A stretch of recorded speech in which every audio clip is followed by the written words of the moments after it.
Hello, my fellow YouTubers and subscribers, and welcome to my review of X-Men 3: The Last Stand. So, we come to the third and final movie in the X-Men original trilogy. It's not the last X-Men movie, but it's the last one in the original trilogy. And the series will, of course, continue in prequels, spin-offs, reboots. So, we'll get to it, don't worry. And like the first two, I did manage to go back and see this one in the cinema as well, just to complete the trilogy. This movie was released in 2006 and is not directed by Bryan Singer. This third film is directed by Brett Ratner. Can you give us some advice for people who want to come out here to Hollywood and direct or write or act? What's the best way to do it is get a video camera like this one right here, get a film camera, get whatever you can get, and if you have a story to tell, that's all you need. Forget about the lighting, forget about the actors. Yeah, that guy. Yeah, the guy that directed such epics as Rush Hour, Tower Heist. That guy's directing X-Men 3. So the plot of X-Men 3 is as follows, and it continues right after where the second film left off. The human government develops a cure for your mutations, and Jean Grey becomes a darker, uncontrollable persona called the Phoenix, who allies with Magneto, causing escalation into an all-out battle for the X-Men. X-Men 3: The Last Stand. Now, a lot of people hate this film. This is where a lot of people say the franchise goes completely downhill after this, and I can understand where they're coming from. This movie released when I was 9 years old, and when I first saw the film, I really enjoyed it, because I was a kid. I knew nothing about filmmaking, and I enjoyed it for the spectacle. It was a fun watch. It was an easy watch. There was a lot of action, and it felt more dramatic and a bit more exciting than the first two at the time. Reflecting on it now, and having seen it again in the cinema, I mean, memories did come back of seeing X-Men 3 for the first time, and I will never forget, I saw it with an old school friend of mine. My sister, my dad took us all to see it, and we had a blast with it. We thought it was great fun. But this movie is definitely the first disappointment of the X-Men franchise. Now, I don't actually hate this film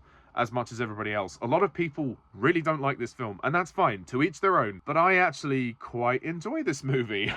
It's not good. It's not perfect. It really is under average, and it really should have been a lot better considering it was the third part of a trilogy. There's definitely something missing here, and you can tell. And I understand that Brett Ratner came in at a time when they were really desperate for a director, because Bryan Singer went to make Superman Returns, and then Matthew Vaughn was supposed to direct this movie, and he had to leave, so they really didn't have much choice. They needed someone, and Brett Ratner was hired. So I suppose, given the lack of time that he had, he did his best, but at the same time, did he really? See, X-Men 3 is one of those movies that tonally feels kind of similar to the first two, but at the same time it doesn't. You definitely feel that this is a different director, because the first two have a lot more intelligence behind them. This movie does feel like it has a lack of intelligence with its direction. It does feel very much like, okay, well, we have an idea of a story, and let's just create set pieces around it, and let's just create a fun experience. While I do appreciate the film does go dramatic in places, it doesn't hit as hard as it really should. And I think that's because, for me,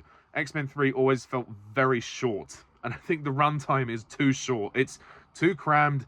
It's too overstuffed with things going on, and it mishandles a lot of characters, and I feel like it's a bit of a scramble. It feels like there's a great film in there struggling to get out, and unlike the first two, it just doesn't hit the home run. I really enjoy the action of this film. I think the action is incredible. The spectacle is great. You can have great fun with X-Men 3. You know, it's enjoyable in that regard. It's an enjoyable mess. There are powerful scenes in this film. There are some really emotional, heartbreaking scenes. The whole package isn't quite there, and I think that ultimately does come down to Brett Ratner. I'm sorry, Brett Ratner was not the right director for this movie. It's clear he doesn't have enough of a grasp of the source material, and I don't think he studied the first two movies enough to really hit the home run. This movie is trying to go all out. It's trying too hard to be this epic spectacle and this emotional conclusion, yet there's just things missing. I think the whole thing feels very disjointed because you've got two massive storylines. You've got the Cure plot, which is very interesting, and it definitely escalates from the first two films. X-Men 3 has been very fortunate to have the first two before this to build up to this, because they've been talking about this war that's coming, and X-Men 3 is the war. You know, it's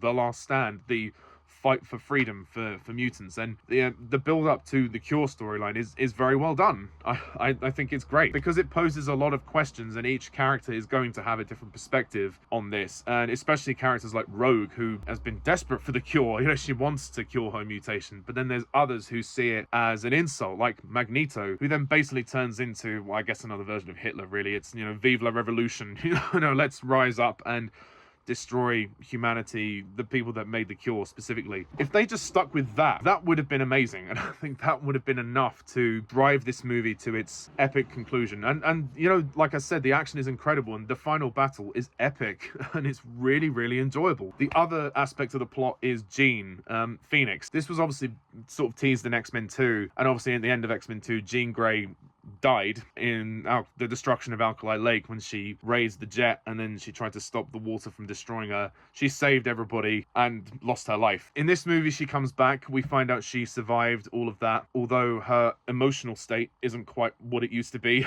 and her powers have escalated to the point where she unintentionally kills 2 members of the team. We find out she kills Scott in a brief moment where they reunite, and I have to say, this is where the movie really falters. Mishandling characters in this movie, like Scott. I realized the actor went to do Superman Returns, but man, oh man, did they waste Cyclops in this movie. Cyclops is obviously grieving, so he was going to be pushed aside for most of this film, but his death is so rushed. I mean, it's kind of an off-screen death. We see his face kind of start to disintegrate as he's kissing Jean. He sort of realizes what's happening. Jean's, again, can't control her powers. And then in quite a fantastic fight sequence in Jean Grey's house, well, the house of her parents, we see Jean actually kill Xavier. Yeah, Xavier dies in this movie midway through the film as well, might I add, which is quite shocking when you think about how short this film is at like 105 minutes. It's not very long at all. And I have to say, that sequence is very well done. I think that it's a powerful scene. The music score is incredible. I mean, throughout the whole film, the music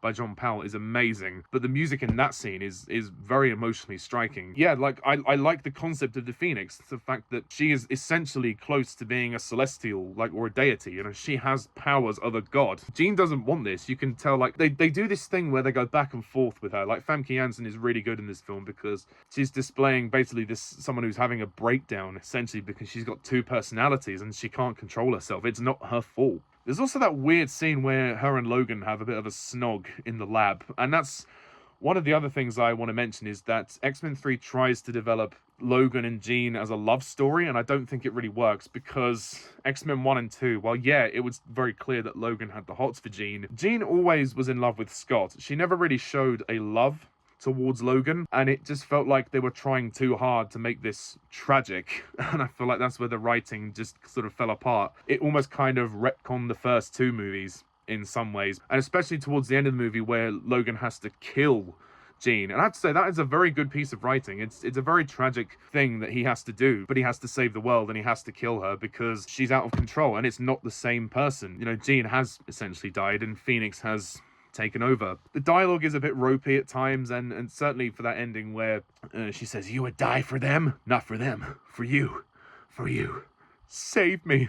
I love you." And then he kills her. I don't know, that feels a bit cartoony, that dialogue. I know that this is based on a comic, but for this movie, I didn't quite feel the emotional power of that as much as I would have liked, because the dialogue, it just felt a little unnatural. But the act of him killing her it did still hit, but I just think that the script could have used a bit of a rewrite in order to make the dialogue just that little bit more dramatic. Yeah, this movie tries to add a few more one-liners in there and doesn't quite work for me. Like, you've got Vinnie Jones as Juggernaut, who is a walking meme, you know, "You're gonna let me out of here, I need a pee. I'm the Juggernaut, bitch!"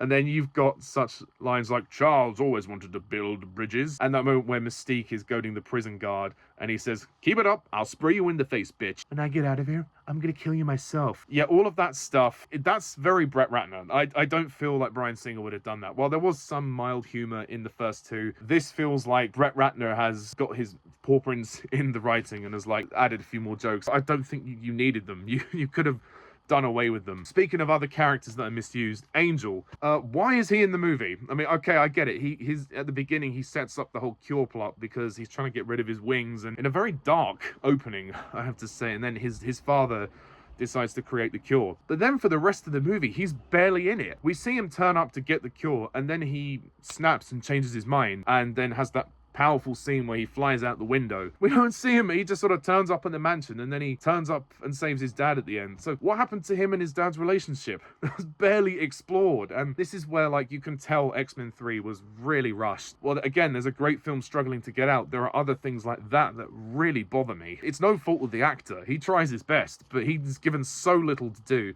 But this is where I think if the film was longer, you could have fleshed some of that out. The performances are really good, though, and I think Halle Berry deserves a big mention here. This is Halle Berry's best performance by far. As Storm, she gets a lot more to do. She gets a leadership role, and I think it's definitely her. She's at her best, and she kicks ass in this movie. She kicks real ass, especially when she fights Callisto. Hugh Jackman as Logan, again, very good. The script isn't as good this time, so he's saddled with a lesser script, but I think he does a great job, and especially in the finale when he has to kill Jean, and he's giving his emotion and everything into that, and that is incredible. Famke Janssen as well as Jean, amazing. This might be her best performance as well, although they do unfortunately, I don't know why, but Brett Ratner has her standing around for half the film. After she kills Xavier, she just kind of stands in the background with Magneto, and then she kind of freaks out at the end when they're trying to shoot her, and then she starts destroying everything in, well, amazing visual effects, I'll grant. But they could have done so much more with the Phoenix. They have her use her powers uncontrollably at points, and obviously it's an emotional thing, which I get it. They're not going down the whole alien route or whatever.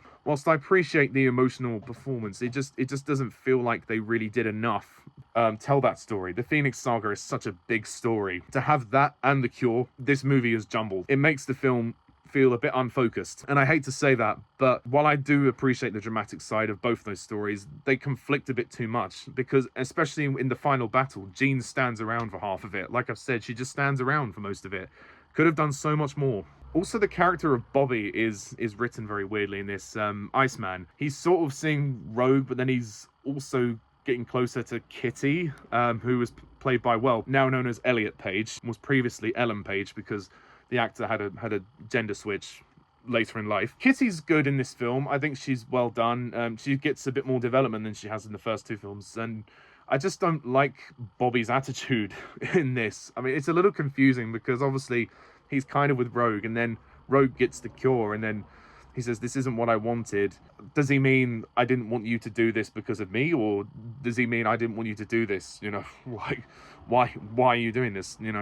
Why do you feel the need to take the cure? Some of the writing is very unclear, and I feel like with Bobby, it's quite unclear in a lot of places. Also, Mystique. Rebecca Romijn is great in the movie when she has lines, but when she gets the cure, quite early on, she's then out of the film for quite some time, and we see her get the cure, and she's on the floor naked, begging for help, and then Magneto says, "You're not one of us anymore." I mean, that's very cruel, even for him. So again, all these characters are great when they're there, but a lot of them are misused. One character who is nailed in this film, Beast. Kelsey Grammer is amazing in this film as Beast. I think he's one of the best performances of the film, and I'm glad that he's had a few minor reappearances, and I hope he comes back for Avengers Doomsday. The makeup is fantastic, and the fact that he's in a place of political power shows there has been a progression of the government trying to understand mutants. He's really representing all mutants, but he also does get involved in the action, and my god, does he kick some ass in this film. So if there's one thing that Brett Ratner did right,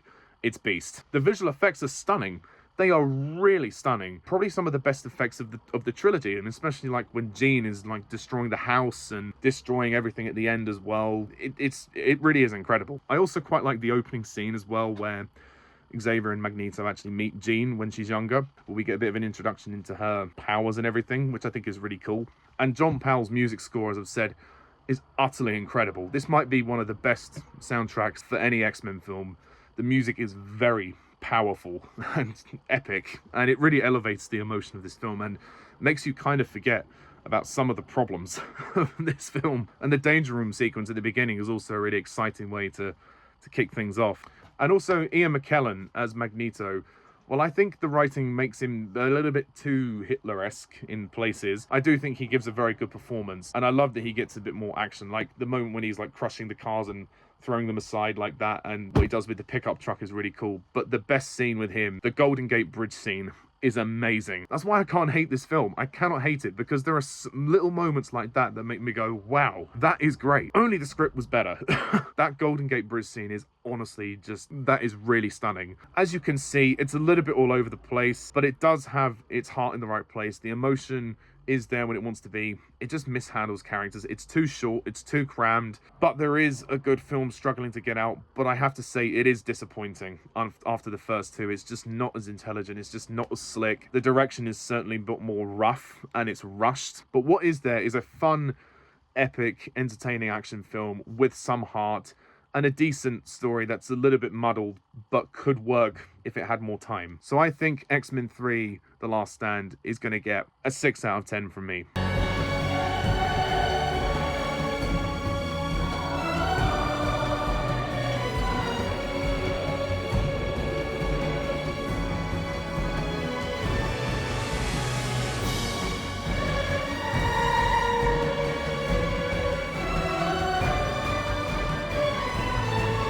I know some people would rate it lower. I think I'm going to give it a pass, because I can enjoy this film to a certain degree. I can have fun with it, but it is the weakest of the trilogy. There's no doubt about that. Had Bryan Singer stayed to finish the trilogy, this probably would have been a lot better. I mean, Bryan Singer even admitted in an interview there are things he would have done slightly different. So that's my review of X-Men 3, The Last Stand. What do you think? Please comment down below. Let me know. And I will be back to probably continue the X-Men reviews by talking about everyone's favorite one, X-Men Origins Wolverine. Oh, fuck. Oh. But anyway, thank you very much all for watching, and please hit the like and subscribe button, and stay tuned next time for my rant on X-Men Origins Wolverine. So until then, I'm Pajak's Perspective. See ya. Bye for now.